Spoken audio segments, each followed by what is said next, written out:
Ces deux outils de politique agricole, les accords de commerce, plus les aides à l'agriculture qui se sont mis en place après la guerre, ont complètement faussé les règles de l'économie agricole.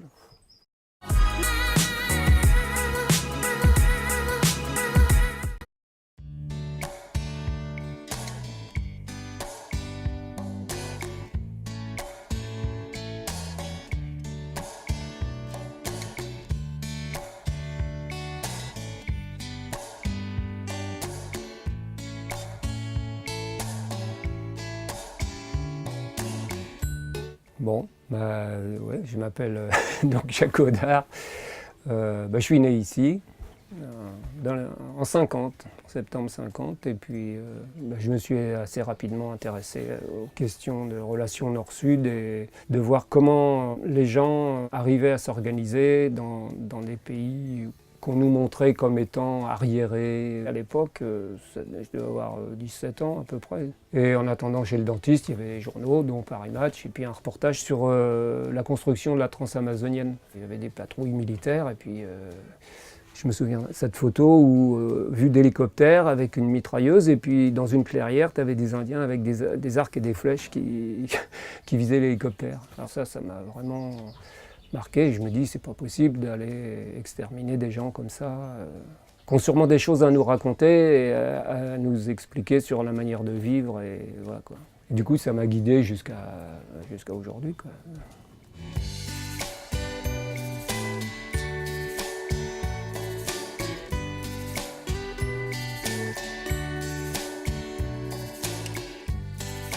Même l'armée, j'ai réussi à faire que 9 mois à l'étranger parce que je ne voulais pas non plus la coopération parce que déjà je me dis il y aura le drapeau français derrière, il y a sûrement des intérêts. Donc j'ai fait l'armée normale, 9 mois à Dakar.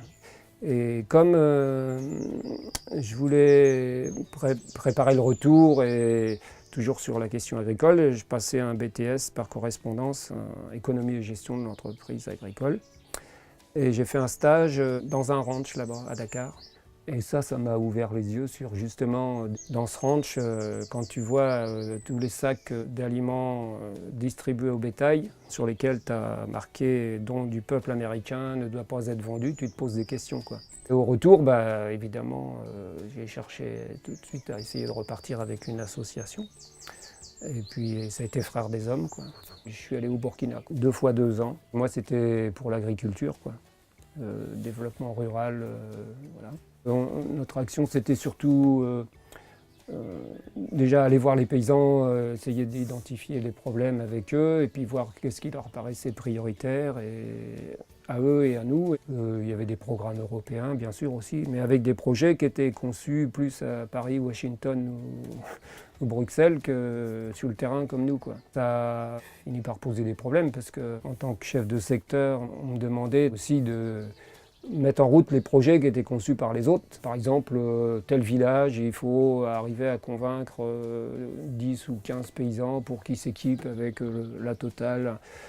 Une paire de bœufs, une grosse charrue qui n'était pas fabriquée par nos forgerons mais qui était importée, les engrais et tout, forcément.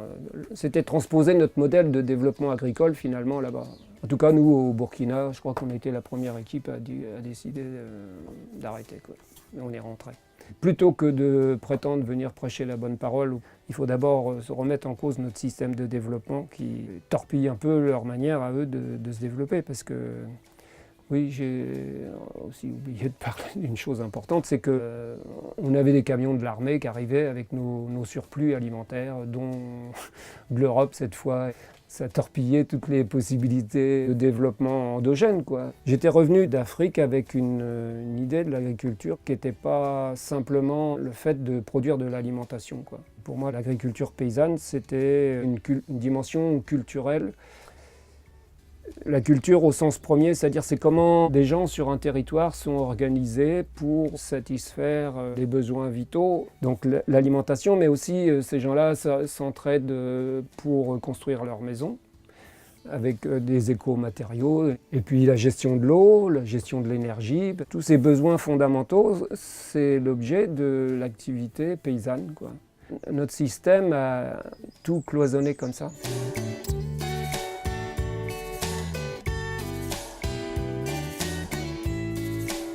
Il y avait un autre problème, c'est que les molécules, ça commençait à proliférer dans les campagnes.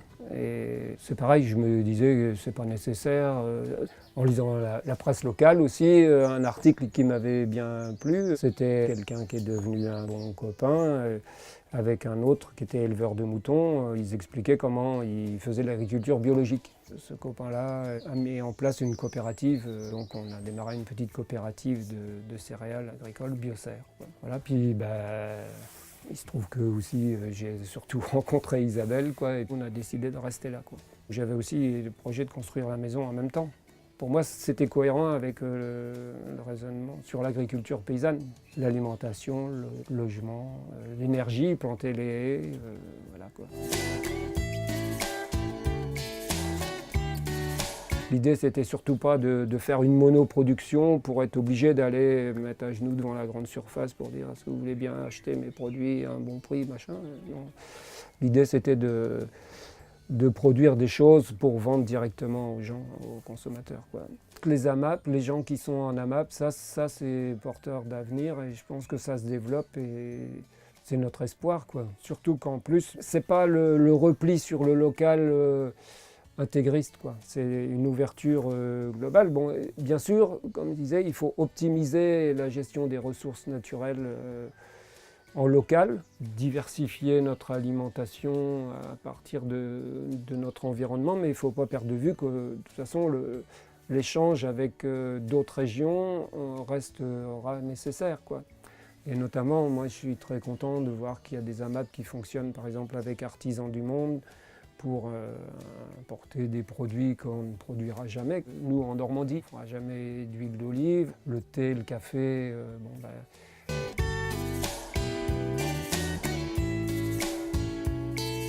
Pour essayer de conclure, je vais reprendre la conclusion du fameux centre d'études Lascaux sur les transitions. Il nous reste à construire une démocratie alimentaire, c'est-à-dire que sur cet enjeu majeur qui nous concerne tous, il faut qu'on accepte tous ensemble, de manière la plus démocratique possible, de réorienter le système dans l'intérêt général plutôt que dans l'intérêt d'acteurs particuliers. Si on veut faire relever les défis qui nous sont posés aujourd'hui, il faut changer de logique, quoi. Il faut revenir à une relation à la nature qui soit plus honnête et plus modeste, quoi.